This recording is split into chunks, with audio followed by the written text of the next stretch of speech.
Midnight Legion is a new series of gamebooks, and yes, sometimes people are surprised when I say that gamebooks are still a thing, or maybe I should say they are a thing again.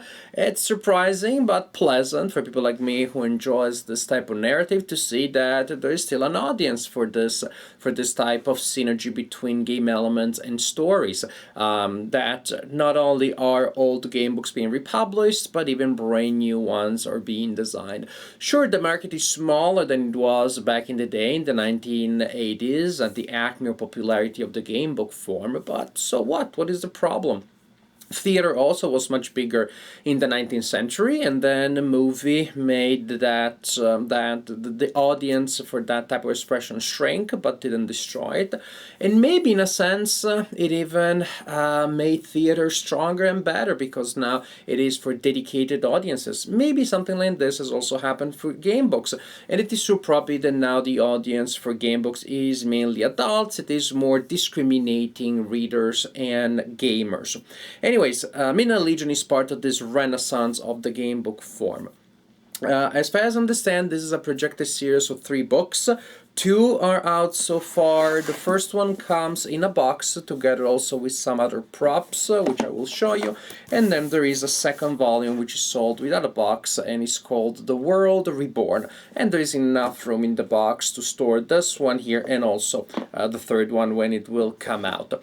In this video, like in most of my reviews of game books, I will try not to give you any spoilers about what you're gonna find in the stories, because part of the joy of this type of experience is precisely to discover what the story and the world of the story have in store for you. I will just introduce the general narrative. That is, I will tell you stuff that you will figure out about the story by looking at the cover and by reading the first couple of pages, maybe reading the back of the books. So there is something I will tell about something about the content, but the kind of content that most likely you will already know when you start the story. Definitely a sci-fi series, which is interesting. Traditionally, game books have been mainly fantasy, or at least there has been a massive presence of fantasy among game books, even in 21st century game books, and it's nice to see a little bit of variety there. Now, when you open the box set that contains the first volume of Midnight Legion, you will find a couple of things. You will find the dice. These are 2 dice. They look nice, they look unusual due to the symbols that you see on them, but functionally speaking, they are traditional 6-sided dice. They have 6 faces, they have numbers between 1 and 6. They're nice looking traditional 6-sided dice. In the book you will find a map, which I'm not going to show you at any level of detail because the book instructs you don't look at the map until you're told that you can. So maybe you guess that you will have to find it, your character has to find it in the narrative before you, the reader, are allowed to look at it. And then you find 2 books. One is the main book of the story. It is called Operation Deep Sleep. And then you have a memory and rulebook book. That is a book with the rules of the game. This is a game book in the proper sense. That means you do not just make decisions and navigate a branching tree of options. It's not just if you want to go right, turn to paragraph 14. If you want to go left, turn to paragraph 222. But there are also game mechanics. You roll dice, you update stats, you keep an inventory, that sort of stuff. And so you need rules that tell you how that element of the experience works. Memory and rulebook. The memory part has to do with the fact that there is a section in this book of numbered paragraphs, and they're called memory. Memory 34, 35, 36, and so forth. And from time to time in the story, in the main story, you will be given the option of unlocking some of these memories. The story opens with you waking up in a mysterious lab in the future, and you don't know who you are. And as the story progresses, from time to time you will have flashbacks, and that will be how you unlock memories, and then you turn from the main book to the corresponding sections that you're instructed to look at in this book. It's nice to have these two boxes, nothing else because of the two nice illustrations on the cover, but of course this could have been easily integrated in this other book, especially because then this book also has at the beginning a section of quick starter rules, so that really makes the rules section in this other book not all that necessary, and again the memories could have been a section at the end of this one. Maybe that would have, reduced the costs a little bit. And then of course you have the box. The second book, The World Reborn. Here's the illustration. I will tell you something about the content, of course, but I'll let you imagine it for now. And as I said, it fit comfortably in here. If you place the dice on the side and the map in there, everything fits, and you even have enough room there for the third book, if the third book is more or less the size of the previous ones. So Midnight Legion, you wake up in the strange lab, you don't know who you are, you're sort of like, Finn at the beginning of Star Wars The Last Jedi, but with the place that you wake up in is not as nice or full of people that are willing to help you as the Rebel base that Finn wakes up in. And in fact, you had to navigate this space. So I hope it's not too much of a spoiler to say that the first book is about this. It's about you figuring out who you are. Since you wake up without any equipment, without your traditional blaster and whatever other things, you're going around looking into places to figure out things that may help you remember who you are, may help you figure out what the heck you should do to progress in the story, and also you're trying to collect items that may help you. In a certain sense, it almost feels like Metroid the game book, because this is really what the first book is about. It is about navigating this sort of like lab. Metroid the game book, or maybe even Doom the game book. You're navigating a lab, you're navigating a series of rooms and hallways and moving through elevators in a place that feels ascetic on one hand. It feels like, yeah, it's a lab, it's meant to be scientific, so it's all about metal and panels and computers and the kind of technology. But on the other hand, it also looks in disarray, in disrepair, and so it looks like precisely you woke up in a lab which is made of different intercommunicating rooms and environments that has not been used in a very long time, and there are signs of that. And also, as you probably can see from the cover, there are gonna be a couple of unpleasant encounters. Maybe some of the vegetation that was in there grew up a little too fast. Somebody exaggerated with the fertilizer, and now the plants are trying to take over. There are a couple of monsters and enemies that you have to fight, but mostly, my impression here is that the challenge comes from really navigating the maze, navigating the space, figuring out where you are to go, and collecting the little bits of information, little bits of codes that you have to put together to be able to win the game. This is a story that has a strongly goal-driven. You do get the sense it's not like a choose-your-own adventure. It's about, let's see where the story goes, but there's a main goal that you're trying to achieve. You don't know what that goal is. Part of the goal is to figure out what the goal is, but then you actually have to achieve it. In this sense, the series is reminiscent of the Fighting Fantasy classic series that also was game-oriented, goal-driven, had a clear mission. At the end of a plot line, you had this strong feeling that you had lost or won a challenge, rather than, oh, look at this, I just enjoyed this story, let's see what the other story is going to be. So there is a construction that strongly encourages you to look for the optimal ending, to find the one true way to victory. Another connection with Fighting Fantasy is the fact that there are puzzles. If you remember the old Fighting Fantasy books, they were visual puzzles, logical puzzles, mathematical puzzles, and there definitely are several here. And they are very often ingrained in the illustrations. They are puzzles that have a logical element connected with a visual element. They're interesting. It's fun if you like that kind of puzzle. If you like the type of challenge from the old Fighting Fantasy series, but at the same time, of course, because they are hard, it's also entirely possible to get stumped. Like it happened back in the day, you would reach a dead end, you would reach a door in a fighting fantasy book that has a weird code, you can't decode it and you're stuck. Either you break the design by reading each paragraph, starting from paragraph 1 on, until you find the solution, and you patiently do that, which is not all that fun, or you are stuck.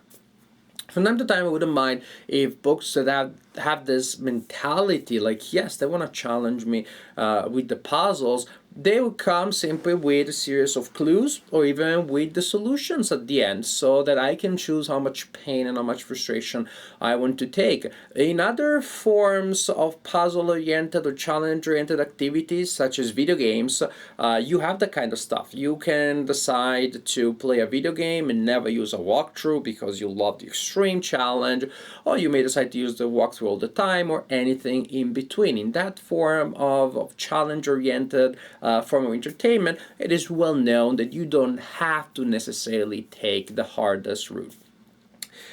In a game book, you may think that you have less flexibility, but actually that is not the case. You could have a section at the end that is like, well, this is a section of clues, and then there's a section of answers, and then you can keep a score if you want to. You can, you can think, well, if you win the adventure without using any of those, this is your level of victory. If you use a certain number of clues and or solutions, and you have various levels of victory. Or not that at all, because again, also when we play video games, we don't have at the end a screen that says if you use a walkthrough twice, then you are super master. If you use it 5 times, then you're just an okay adventurer. So that's an idea, that's a suggestion for people out there. There were a couple of times where I'm like, oh, I can't solve this. And again, for some that is the most interesting thing. I personally like game books that have a balance between the puzzle and game element and the narrative element, and so from time to time I had some moments of frustration here and there. It's fun when you finally solve them, but I like the option not to have to take not to have to get stuck unless I decide to. Now, another thing about the story per se, I would say the adventure, rather than the story. The adventure is interesting, and it's pretty much what you would expect from a fighting fantasy adventure. It is about exploring. It is about navigating exotic spaces, fighting, etc., etc. From the adventurous point of view, this is fine. This is absolutely fine. And for both books, and I would say actually I prefer the second book better, because you still have an interesting adventure, you have a journey. This one takes place outside, as you have seen from the cover. So maybe you figure out that in the first book is about getting out of the lab, and then the second one is about traveling and navigating and exploring an outside landscape, outdoors landscape, and figuring out what to do there. I like that one better because of the variety of the environments, because the world building is a little richer, because there are more encounters, more places, more people to interact, more types of creatures, there's more variety, there's more variety in the setting. I have to say that in the first book, after a while, when I will move from one room of the lab to another room that looked kind of the same, and another one next that was almost the same but had a computer, another one that was almost the same but had a computer, but the computer wasn't working, and another one that had some tanks and the tanks were open, another one where the tanks were closed. It became sort of like small variations on a range of options that is not all that big, because there are only so many things that you can have in a sci-fi type of lab. I guess it could be possible to create incredibly imaginative sci-fi labs, but this is not one. This again is more like the Metroid or the Doom kind of thing, that the rooms pretty much all look the same or very similar to one another. So from the point of view of world building and setting, the second book was much more interesting to me. And it was more to me in the spirit of fighting fantasy, because there, even if you were navigating a dungeon, then those dungeons would have different sections. They will look and feel very differently. Think of the archetypical game book, the Warlock of Firetop Mountain. It's a dungeon with 3 main sections. I reviewed that game book in detail in one of my old video reviews, and if you're curious about that, but that is a dungeon that is not just the same dungeon over and over again. There's different sections with very distinctive personalities, individualities, structures, and flavor. So the first book felt a little bit repetitive. Also, limitation that I found in the first book, especially not so much in the second, but still to some extent in the second too, was the writing.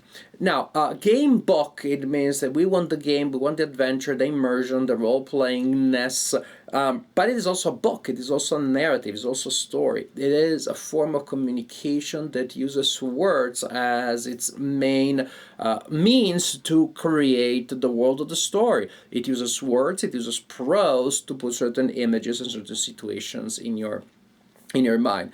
Because of that, although it doesn't have to follow the same standards of literature, it does need to have a certain expressive quality, a certain imaginative quality, a certain visual ability.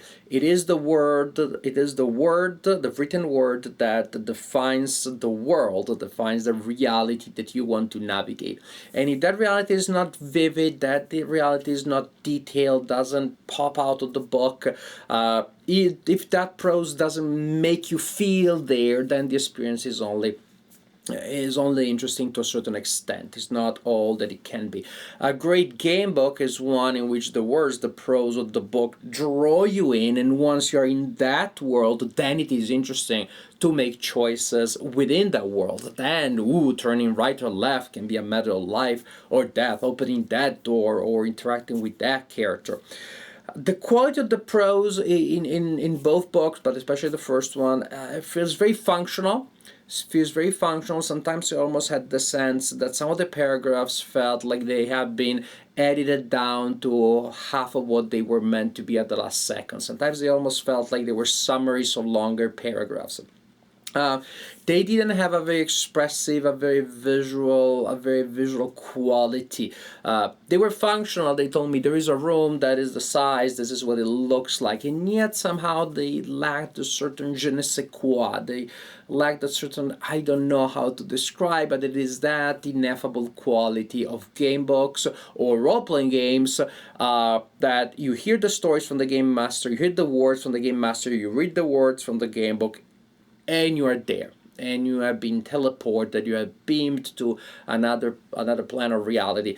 And somehow this doesn't happen. The prose was clean, there weren't some, like sometimes you have with independent projects that weren't typos. The editing was absolutely clean and polished, but the prose did not have enough of an evocative quality to me. Again, that happened especially in the first one, in which, for example, the paragraphs were very short. The average paragraph was probably 6-7 lines short. There isn't just much room, much of an option there to convey a world, to convey a parallel reality.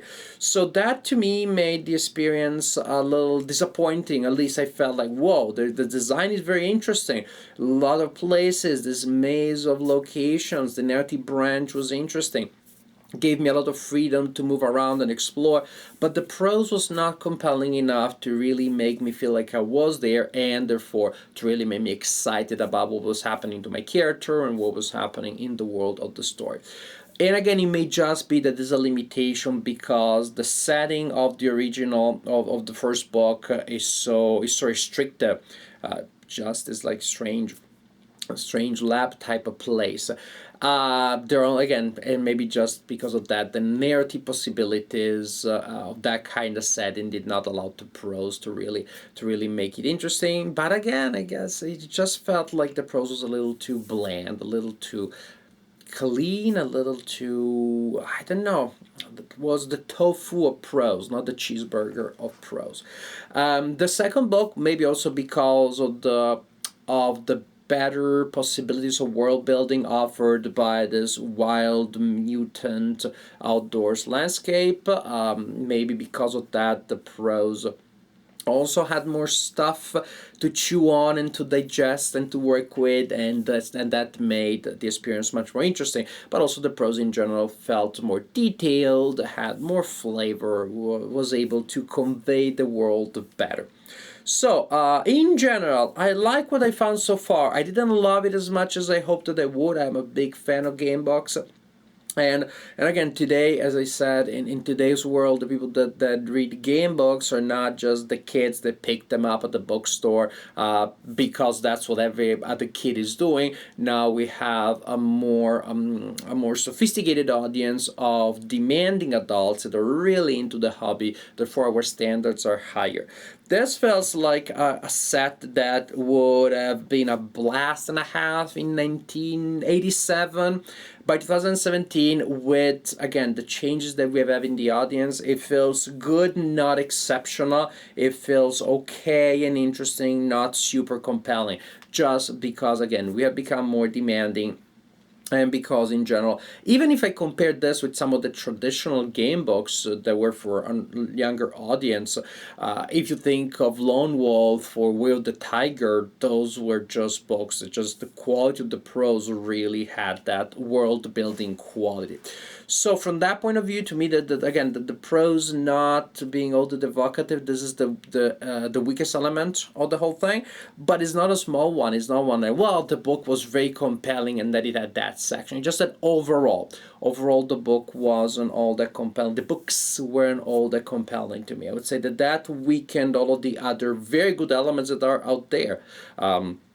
The sci-fi, the story, some of the characters, some of the encounters, etc., etc.